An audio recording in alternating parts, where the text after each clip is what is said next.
के कवि हैं अज्ञे। इनका पूरा नाम है सच्चिदानंद हीरानंद वात्स्यायन अज्ञे। इनका जन्म 1911 में उत्तर प्रदेश के कुशीनगर में हुआ। इनकी कविता की पंक्तियां कुछ इस प्रकार से है कि यह दीप अकेला स्नेह भरा है, गर्व भरा मदमाता, पर इसको भी पंक्ति को दे दो। यह जन है गाता, गीत जिन्हें फिर कौन गाएगा। पंडुबा ये मोती सच्चे फिर कौन कृति लाएगा। यह समिधा ऐसी आग हठीला, बिरला सुलगाएगा। यह अद्वितीय, यह मेरा, यह मैं स्वयं सर्जित। यह दीप अकेला स्नेह भरा है, गर्व भरा मदमाता, पर इसको भी पंक्ति को दे दो। इन पंक्तियों का अर्थ हम देखेंगे। यहाँ पर दीप की तुलना मानव से किया है, मतलब दीप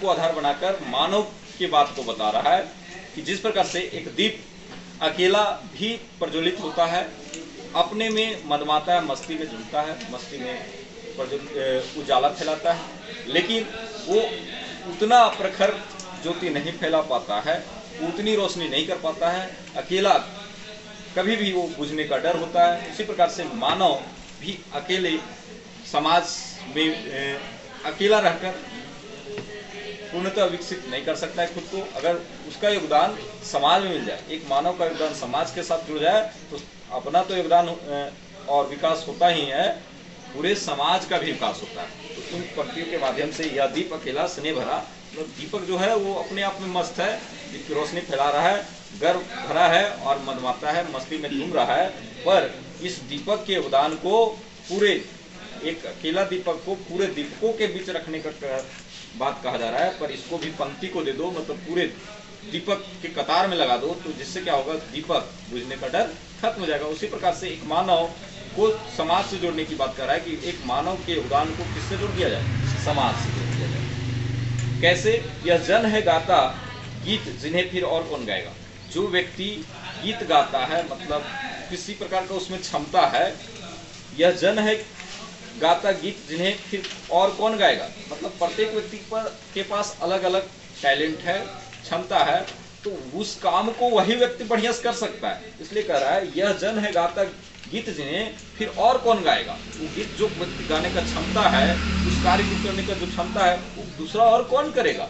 इसलिए जैसे पंडुबा ये मोती सबसे फिर कौन कृति लाएगा। पंडुबा यानी गोताखोर, जैसे समुद्र में जाता है, गहराइयों में जाता है और मोती निकालता है, इस काम को केवल गोताखोर ही कर सकता है, पंडुबा ही कर सकता है, दूसरा कौन कर सकता है। इसलिए उस कार्य को वो तो कर सकता है, लेकिन समाज में उसका योगदान को जोड़ दो। यह समिधा ऐसी आग हठीला, बिरला सुलगाएगा। समिधा मतलब होता है यज्ञ की लकड़ी।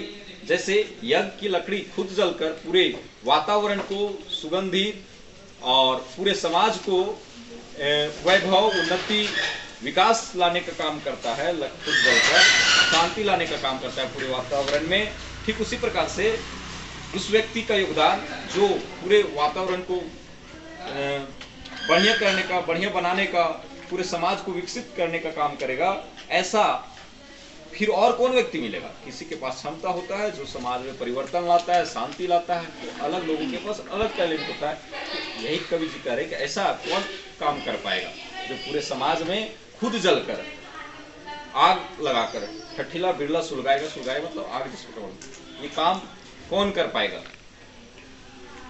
यह अद्वितीय, यह मेरा है, मैं स्वयं विसर्जित।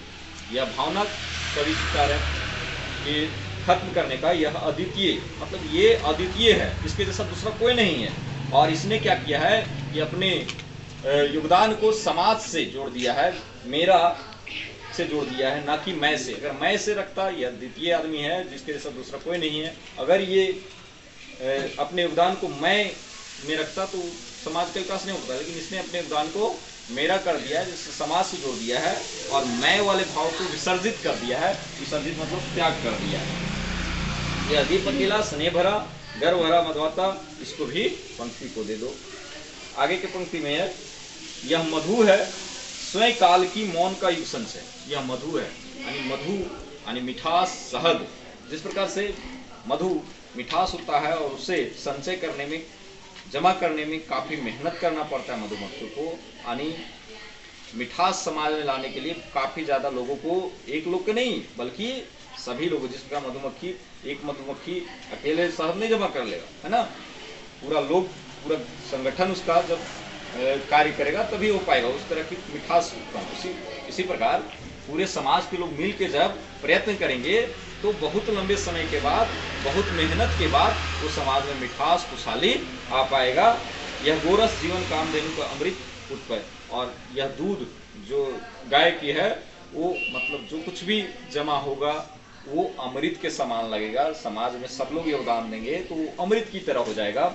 यह अंकुर फोड़ धरा रवि को तख्ता निर्भय, एक अंकुर जो होता है उसमें इतना क्षमता होता है कि वो धरती को फोड़ सकता है। मतलब प्रत्येक व्यक्ति के पास कुछ ना कुछ क्षमता है, उस क्षमता के आधार पर ही वो क्या करता है कि रवि को तकता है, सूर्य की किरणों को तकता है। ऐसे सोचने से लगता है कि वो जो अंकुर है भला क्या कर सकता है, लेकिन अंकुर में इतना क्षमता होता है कि धरती को तोड़ के निकल सकता है। तो ये जो क्षमता है वो अलग लोगों के पास अलग अलग होता है, और ये क्षमता को भी समाज से जोड़ने के बाद कहा जा रहा है यह प्रकृति स्वयंभू यानी स्वयं पैदा हुआ है, ब्रह्म अद्भुत, इसे भी शक्ति को दे दो, और इससे जिसके जो शक्ति है उसको समाज से जोड़ने की बात कर रहा है। यह दीप अकेला स्नेह भरा है, गर्भ भरा मधवाता, पर इसको भी पंक्ति को दे दो। आगे है, यह वह विश्वास नहीं जो अपनी लघुता में भी कापा। अगर समाज से जुड़े हैं तो ऐसा विश्वास नहीं होगा कि हम कभी भी खत्म हो सकते हैं, हम कभी भी विनाशकारी पथ पर जा सकते हैं, हमारा समाप्त होना निश्चित है, ऐसा नहीं होगा। जब आप समाज में जुड़ के रहेंगे यानी ये भावना नहीं होगा कि हम कम है इसलिए खत्म हो जाएंगे। जैसे दीपक अकेला होता है तो उसे बुझने का डर होता है, तो यह वह विश्वास नहीं जो अपनी लघुता मतलब छोटा रहने से कांपने लगता है। जिस प्रकार दीपक कांपने लगता है, हवाएं जरा से भी चलती है तो कांपने लगता है, यानी बाधा। अगर आप अकेला हैं, आपके जीवन में समस्या, हवाएं मान लीजिए समस्याएं के तौर पर समझिए, तो आप अकेला है तो हवाएं चलेगी तो आप कांपने लगेंगे, मतलब उसका सामना ठीक से नहीं कर पाएंगे, आप बुझ जाएंगे, मतलब आप उससे धाराशायी हो सकते हैं, आपका जीवन बर्बाद हो सकता है, आपका जीवन नष्ट हो सकता है। तो ऐसा भावना नहीं आएगा जब आप समाज से जुड़ के रहेंगे तब। यह वह विश्वास नहीं जो अपनी लघुता में भी कापा, वह पीड़ा जिसकी गहराई को स्वयं उसी ने नापा। दीपक स्वयं अपनी पीड़ा को नापता है, जलता है और गहराई से तेल को लेता है। ठीक उसी प्रकार से मनुष्य, प्रत्येक मनुष्य अपने लिए, अपने उज्जवल भविष्य के लिए प्रत्येक लोगों को मेहनत करना पड़ता है, उसको तह से मतलब गहराई से उसको मेहनत करना पड़ता है, अपने जीवन को उन्नति करने के लिए बहुत ज्यादा संघर्ष करना पड़ता है। वह पीड़ा, और प्रत्येक लोग जो जलता है मतलब अपने जीवन में ऊंचाई को छूता है, उसको बहुत ज्यादा नीचे स्तर से मेहनत करना पड़ता है, गहराई से ही मेहनत करना पड़ता है। वह पीड़ा, उसकी गहराई को स्वयं उसी ने नापा, प्रत्येक लोग को नापना पड़ता है। कुत्सा, अपमान, अवज्ञा के धुआते कड़वे तब में समाज में इसके बावजूद बहुत तरह से समस्याएं हैं, बुराइयां हैं। कुत्सा मतलब बुराइयां, कुत्सा, अपमान और अवज्ञा के धुआते कड़वे, और ये सब बुराई, अपमान, अनादर, ये सब जो है आपको अंधकार में ले जाने का काम करता है। परंतु यह सदा द्रवित चिर जागरूक अनुरक्त रहे। लेकिन आप समाज से जुड़े रहेंगे तो आप हमेशा आप जागृत रहेंगे इन चीजों से, और समाज के लोग उलंब बाहु यह चिर अखंड अपनापा, और समाज के लोग अपने बाहें ऊपर करके क्या करेंगे, आपको अपना बनाएंगे, अपनापन दिखाएंगे, आपको मदद करेंगे। जिज्ञासु प्रबुद्ध सदा श्रद्धा में इसको भक्ति को दे दो। जो भी जिज्ञासु आपको करने का इच्छा है, प्रबुद्ध जो भी आपके अंदर शिक्षा है, आप शिक्षित हैं, पूरे चीज को सदा श्रद्धा में और इसको भक्ति को दे दो। अपना सब कुछ जो है आपके पास टैलेंट, वो सब कुछ समाज को देने की बात कहा जा रहा है, जिससे आपका और साथ ही साथ पूरे समाज का उन्नति हो, न केवल आपका उन्नति हो बल्कि पूरे समाज का उन्नति हो। यह दीप अकेला है, यह दीप अकेला लेकिन स्नेह भरा है, प्रेम से भरा है, लेकिन अकेले भी प्रज्वलित हो रहा है। लेकिन अगर मिल के प्रज्वलित होगा, एक साथ प्रज्वलित होगा तो कुछ और ही बात होगा।